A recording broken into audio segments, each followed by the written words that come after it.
Welcome to Amar's Info channel. Please support and subscribe our channel. Stay tuned for latest global news. Turkish official confirms Rafale attacks on al-Watiya airbase. Turkey to deploy Russian S-400 missile to counter French Rafale jets. Turkey has been on the receiving end of attacks by Rafale jets in Libya and is looking to activate the Russian S-400 missiles as a countermeasure. Rafale jets dodged radars and Turkish air defense systems and bombed the al-Watiya airbase in Libya. Al-Watiya airbase is used by Ankara and houses Turkish F-16s, Bayraktar B2, Anka S-drones and is defended by MIM-23 Hawk air defense system. The fact that Rafale jets were able to bomb the al-Watiya base with relative ease has generated discussions in Turkey to deploy the formidable Russian S-400 missiles in Libya.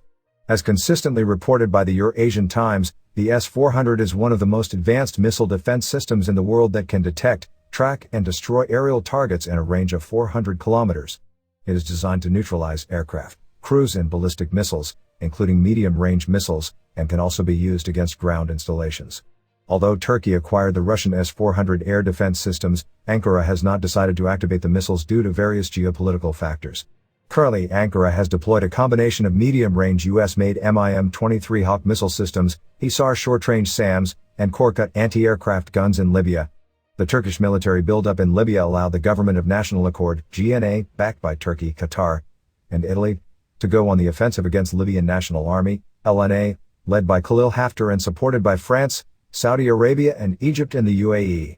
However, thanks to the advanced Rafale jets, the bubble has burst and the limitations of current Turkish air defense systems have been exposed and the need for S-400 seems to be arising. S-400 versus Rafale jets. Basel Haj Jassim, an expert on Russian-Turkish relations, believes that the deployment of S-400 in Libya would be a win-win for Ankara. Not only would the S-400 missiles be capable to neutralize the French Rafales, but it would also allow Turkey to evade U.S. sanctions. Washington has threatened Ankara with sanctions and suspended Turkey from the program to build and operate the latest F-35 jets last year after Turkey bought the S-400s from Moscow. The U.S. disapproves the S-400 purchase by Turkey and argues that it is not compatible with NATO systems and threatens the stealth capabilities of the new fighter jets. The United States has asked Turkey to sell S-400 missiles to a third party, to deploy them in another country or pledge in writing not to activate the system. According to Jassim, one of the most beneficial scenarios that may be accepted by the three main parties is deploying the S-400 system in Libya in line with the security and military agreements between Ankara and Tripoli and after agreeing with Moscow and Washington. He states that since there is more at stake than just a missile system, Turkey wants to maintain a balance between Russia and the U.S., preferring not to risk its relations either side at the expense of the other. The Libyan civil war has descended into utter chaos.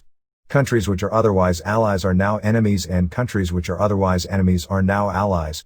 What happens next in Libya is a hard guess, but defense experts would keep a close watch and see if the French Rafale jets dare to take on the impregnable Russian S-400 air defense systems. Thanks for watching. If you like watching international political news, please subscribe our channel. You may follow us on Instagram, Twitter and Facebook.